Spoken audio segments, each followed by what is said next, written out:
Hello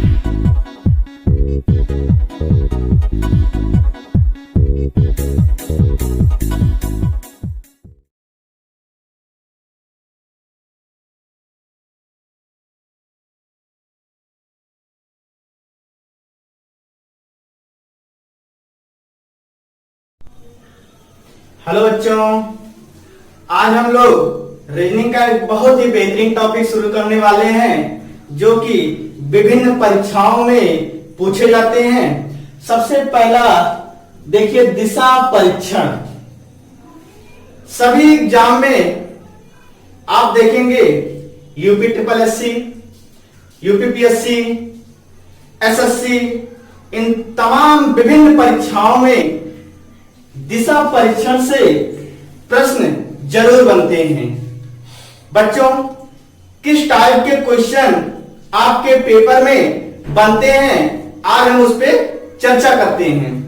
सबसे पहला जो टाइप बनता है, घड़ी की दिशा में मुड़ने या घड़ी के विपरीत दिशा में मुड़ने से संबंधित प्रश्न बनाता है। दूसरा टाइप क्या बनाता है बच्चों, प्रारंभिक दिशा ज्ञात होने पर अंतिम दिशा ज्ञात करना, ये दूसरा टाइप है। तीसरा टाइप हमारा ये है, परछाई से संबंधित प्रश्न। तीसरा टाइप जो हमारा बनाता है बच्चों, परछाई पे आधारित प्रश्न बनाता है। और जो चौथा टाइप हमारा बनाता है पेपर में, सापेक्ष स्थिति पर आधारित प्रश्न। अब ये सब क्या है, इसके बारे में भी डिटेल में हम एक एक करके चर्चा करते हैं। सबसे पहले आप जान लीजिए कितने टाइप के प्रश्न आपके पेपर में बनते हैं। जो पांचवा टाइप है, दिशा परिवर्तन संबंधी प्रश्न, अर्थात कि दिशा को यदि परिवर्तन कर दिया जाए तो किस आधार पे प्रश्न बनते हैं। तो सबसे पहले हम बात करते हैं घड़ी की दिशा के में मुड़ने या विपरीत मुड़ने से संबंधित प्रश्न। पहले सबसे पहले हम टाइप 1 की बात करते हैं। तो बच्चों देखिएगा, टाइप 1 क्या, कैसे, किस आधार पे प्रश्न बनता है, इसके बारे में हम चर्चा करते हैं। किस आधार पे ये प्रश्न बनेगा, अगर हम देखते हैं प्रश्न कुछ इस प्रकार आपके सामने रखे कि बताइए, रमेश एक व्यक्ति है, रमेश एक व्यक्ति है जो 2 बार दाहिने मुड़ता है और 2 बार बाएं मुड़ता है। यदि रमेश की प्रारंभिक स्थिति पूरब की ओर थी तो मुड़ने के पश्चात रमेश किस दिशा की ओर है। तो बच्चों ध्यान दीजिएगा कि ऐसे प्रश्न जब भी आपके सामने आए तो आपको करना क्या रहता है, जैसे प्रश्न कहे कि एक बार बाएं और एक बार दाएं। प्रश्न क्या कहे बच्चों, एक बार बाएं और एक बार दाएं। कहने का तात्पर्य होता है कि यदि हम दिशा का ज्ञान हमको है, बच्चों कुछ इस तरीके से डायरेक्शन हम बनाते हैं। इसमें हम लिखते हैं पूरब साइड, ये पूरब दिशा है, ये है पश्चिम, ये है उत्तर, और ये क्या बच्चों, दक्षिण। तो ये 4 मूल दिशाएं होती हैं। अब इन्हीं 4 मूल दिशाओं से 4 और दिशाएं बनती हैं जो कि उप दिशाएं कहलाती हैं। जैसे अगर इसकी बात किया जाए तो आपको पता है बच्चों, ये उत्तर और पूरब के बीच का दिशा है, तो इसलिए ये क्या हो जाएगा, उत्तर और पूरब, उत्तर और पूरब। इसकी बात करते हैं तो बताइए, अगर इसके बीच की दिशा हम बात करते हैं तो कौन सी दिशा हो जाएगी, पूरब और दक्षिण। ये हो जाएगा पूरब और दक्षिण। अगर हम इस दिशा की बात करते हैं तो इस दिशा में अगर इसकी उप दिशा की बात करते हैं तो आप देखिए, ये पश्चिम है, ये दक्षिण है, इसका मतलब ये हो जाएगा पश्चिम और दक्षिण। अगर हम इसके उप दिशा की बात करते हैं तो आप देखिएगा ये बीच में जा रहा है, तो अर्थात पश्चिम और उत्तर दिशा के बीच में है, इसलिए इसको क्या कहेंगे, उत्तर पश्चिम या पश्चिम उत्तर दिशा। तो आप लोगों ने देखा बच्चों क्या था इसमें कि 4 हमारे पास मूल दिशाएं थी, पूरब, पश्चिम, उत्तर और दक्षिण। इन्हीं 4 मूल दिशाओं से ही हमारा 4 उप दिशा बनता है। कौन कौन से, उत्तर पूरब, पूरब दक्षिण, पश्चिम दक्षिण और पश्चिम उत्तर। एक चीज ध्यान दीजिएगा बच्चों कि एक दिशा से दूसरे दिशा में परिवर्तन होने पर 90 डिग्री का अंतर होता है। जैसे आपसे कहा जाए कोई व्यक्ति है, यदि वह उत्तर दिशा में खड़ा है और वह पूरब दिशा की ओर अगर मुड़ता है, तो आप देखते हैं कि उत्तर से पूरब जब वह घूमेगा तो टोटल 90 डिग्री का ये कोण बनाएगा। कितने डिग्री का बच्चों, 90 डिग्री का।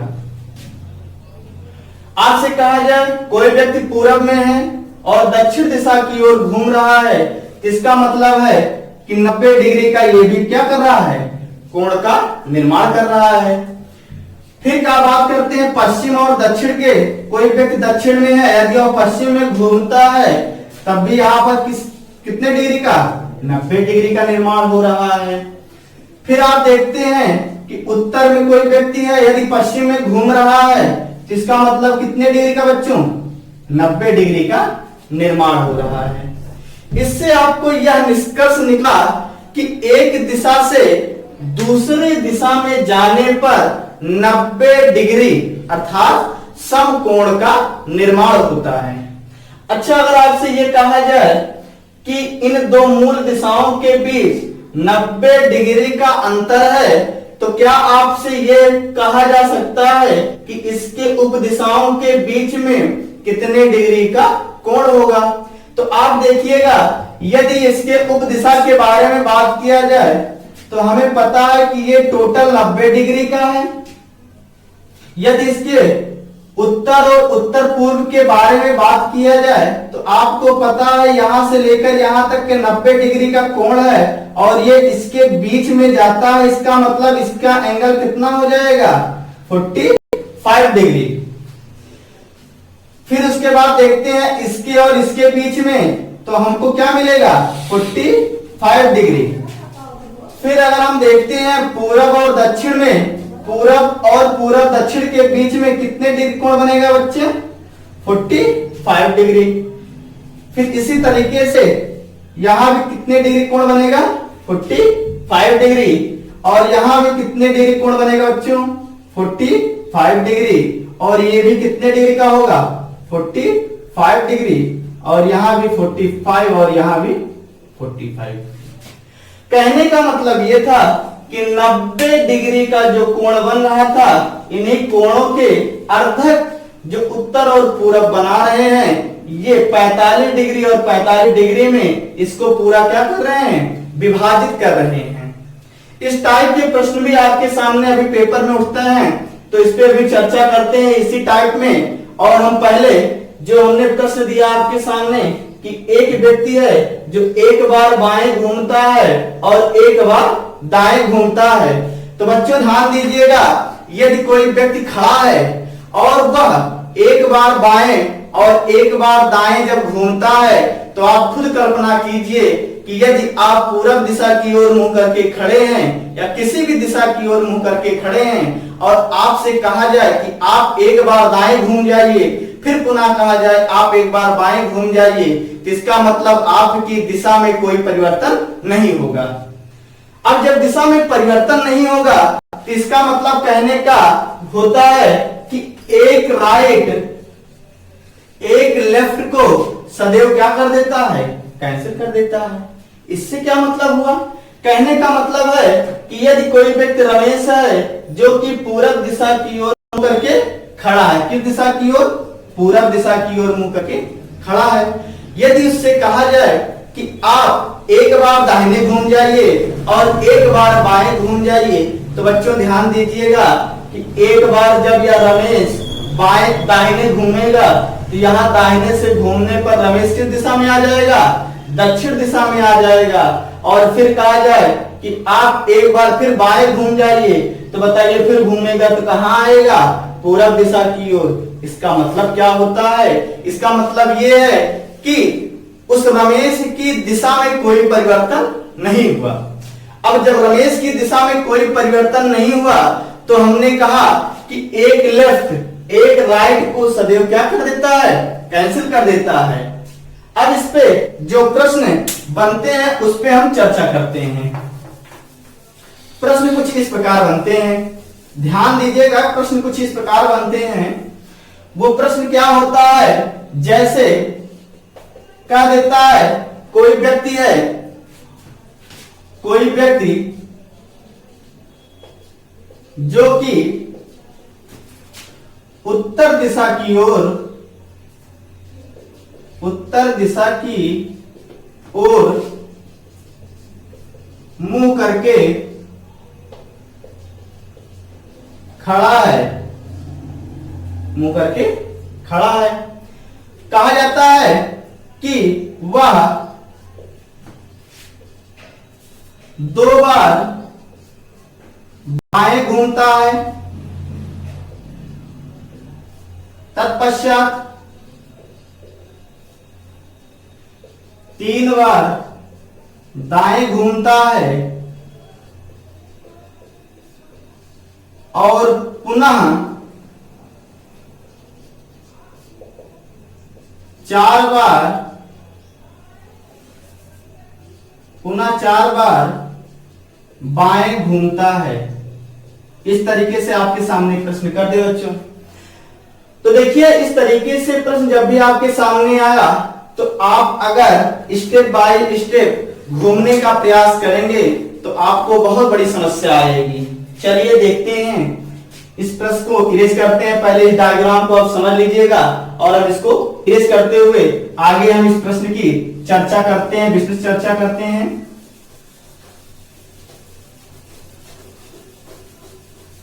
तो देखिएगा, सबसे पहले अगर हम बेसिक के तरीके से चलते हैं और आपसे कहा जाए कि बताइए इस तरीके से हमारे पास कोई डायरेक्शन है, ये है ईस्ट, ये है वेस्ट, ये है नॉर्थ, ये है south, east west north south. अब कहता है कोई व्यक्ति है जो कि उत्तर दिशा की ओर मुंह करके खड़ा है, किस दिशा की ओर, उत्तर दिशा की ओर मुंह करके खड़ा है, अर्थात उत्तर दिशा की ओर मुंह करके व्यक्ति खड़ा है। अब क्या करता होगा, 2 बार बाएं घूमता है। बाएं घूमने से तात्पर्य है एंटी क्लॉकवाइज, अर्थात यदि व्यक्ति उत्तर की ओर मुंह करके खड़ा है तो उसका बायां क्या होगा, एंटी क्लॉकवाइज होगा, अर्थात इस दिशा में उसका बायां चलेगा और इस दिशा में क्या चलेगा, दायां चलेगा। अब अगर आपसे कहा जाए कि 2 बार बाएं घूमता है से तात्पर्य है कि व्यक्ति एक बार बाएं घूमेगा तो वेस्ट पे आएगा, कहां आएगा बच्चों, वेस्ट पे आएगा। फिर उसके बाद 2 बार घूमने के लिए कहा है तो वेस्ट से फिर एक बार घूमेगा, कहां आएगा, साउथ में आएगा। तो आपसे क्या मिला कि व्यक्ति जब 2 बार बाएं घूमा तो उसका मुख किस दिशा की ओर है बच्चों, साउथ दिशा की ओर है। अब क्या कहा जाता है, तत्पश्चात 3 बार दाएं घूमता है। अब देखिए फिर यहीं से वो दाएं घूमना शुरू कर देता है। अब दाएं घूमने से तात्पर्य है किसको, क्लॉकवाइज घूमना पड़ेगा, क्लॉकवाइज ही इसका क्या होगा, दायां होगा। तो तत्पश्चात आप देखिए 3 बार बाएं दाएं घूमना है, 1 बार दायां, 2 बार दायां और 3 बार दायां, अर्थात अब उसका मुख पूरब दिशा की ओर हो गया। फिर क्या कहता है, और पुनः 4 बार बाएं घूमता है। पुनः फिर 4 बार अगर इसको बाएं घुमाते हैं तो आप बताइए इसका बायां मतलब एंटी क्लॉकवाइज और 4 बार घूमने का मतलब है 1 बार, 2 बार, 3 बार और 4 बार, अर्थात किस दिशा की ओर है, पूरब दिशा की ओर है। इस तरीके से अगर आप इसको लगाएंगे तो आपके लिए बहुत बड़ी समस्या आएगी और आप ऐसे ही परेशान रहेंगे। तो इसको अगर सॉल्व करना है तो हमने आपसे बताया प्रश्न में कि 1 बार दाएं और 1 बार बाएं हमेशा क्या कर देता है बच्चों, कैंसिल कर देता है। तो अगर हम बात करते हैं इस पे, इस प्रश्न को सॉल्व करने का तरीका क्या है कि आप देखिए, सॉल्व करने का तरीका यह है कि जितनी बार, पहले यहां लिख दीजिए बाएं और यहां लिख दीजिए दायां। जितनी बार बाएं घूमेगा, जितनी बार दाएं घूमेगा, हम दोनों के नीचे लिखते चलते हैं। कह रहा 2 बार बाएं घूमता है, चलिए 2 बार बायां हो गया। तत्पश्चात 3 बार दायां, 3 बार दायां हो गया, और 4 बार पुनः बायां होता है, और 4 बार पुनः बायां होता है। अब क्या करते हैं कि हम इसको जोड़ देते हैं, 4 2 6 हो गया। इसमें कितना हुआ? 3 हुआ। अब क्या करते हैं, हमने कहा कि एक लेफ्ट एक राइट को क्या कर देता है? कैंसिल कर देता है। इसका मतलब यहां पर 4 राइट हैं और 3 राइट हैं और 6 लेफ्ट हैं। इसका मतलब यह है कि यहां से 3 राइट इस 3 लेफ्ट को क्या कर देगा? कैंसिल कर देगा, और यहां पर क्या बचेगा? केवल 3 लेफ्ट बचेगा। कहने का मतलब 3 बार बायां ही बचेगा। अब आपको बार बार घुमाने से बढ़िया है कि आप एक बार केवल क्या कर दीजिए, 3 बार लेफ्ट घूम जाइए और आपको क्या मिल जाएगा? आंसर मिल जाएगा। अब कहता है कोई व्यक्ति जो उत्तर दिशा की ओर खड़ा है, इसका मतलब यदि हम देखते हैं, ये है हमारा नॉर्थ साइड, ये है ईस्ट, ये है वेस्ट, ये है साउथ। अब व्यक्ति क्या है? उत्तर दिशा की ओर खड़ा है और आपसे कहा जा रहा है कि 3 बार वह लेफ्ट घूमना है। लेफ्ट मतलब एंटी क्लॉकवाइज, और एंटी क्लॉकवाइज मतलब ये 1 बार, 2 बार और 3 बार, अर्थात वह किस दिशा की ओर है? पूरब दिशा की ओर है। तत्पश्चात आपको क्या आभास हुआ? आभास ये हुआ कि 3 लेफ्ट बराबर 1 राइट के। ये भी आपको क्या हुआ? ज्ञात हो गया। कैसे? कहने का मतलब यह है कि 3 बार लेफ्ट घूमने से अच्छा है 1 बार क्या घूम जाओ, आप राइट घूम जाओ, तो आप क्या पहुंच जाएंगे? ईस्ट साइड में पहुंच जाएंगे। इसलिए कहा जाता है कि 3 लेफ्ट 1 राइट के बराबर है, या कह दे 3 राइट 1 लेफ्ट के बराबर है। फिर क्या करते हैं? तत्पश्चात इसके आगे की चर्चा करते हैं। आगे क्या कहता है, इसको एक बार आप समझ लीजिएगा अच्छे से। समझने में क्या है कि कोई व्यक्ति उत्तर दिशा की ओर मुंह करके खड़ा है, वह 2 बार बाएं घूमता है, तत्पश्चात 2-3 बार दाएं घूमता है और 4 बार पुनः बाएं घूमता है। तो बार बार घुमाने से अच्छा यह है कि आप एक बार बाएं घूम गए, एक बायां एक दाएं को क्या कर देता है? कैंसिल कर देता है। इससे हमको यही निष्कर्ष निकला कि 3 दाएं था और यहाँ पर 6 बायां था। 3 दाएं इसके 6 बाएं को कैंसिल कर देगा और हमारा केवल 3 लेफ्ट बचेगा। और हम क्या कर देते हैं? 3 लेफ्ट हम घूमना शुरू कर देते हैं। तो हम देखते हैं कहां से आते हैं? पूर्व दिशा की ओर आते हैं। और ये कहा जाता है कि 3 लेफ्ट बराबर 1 राइट होता है। तो अर्थात 3 बार बाएं घूमने से अच्छा है 1 बार दाहिने घूम जाइए। थैंक यू बच्चों, आगे की चर्चा कल करते हैं।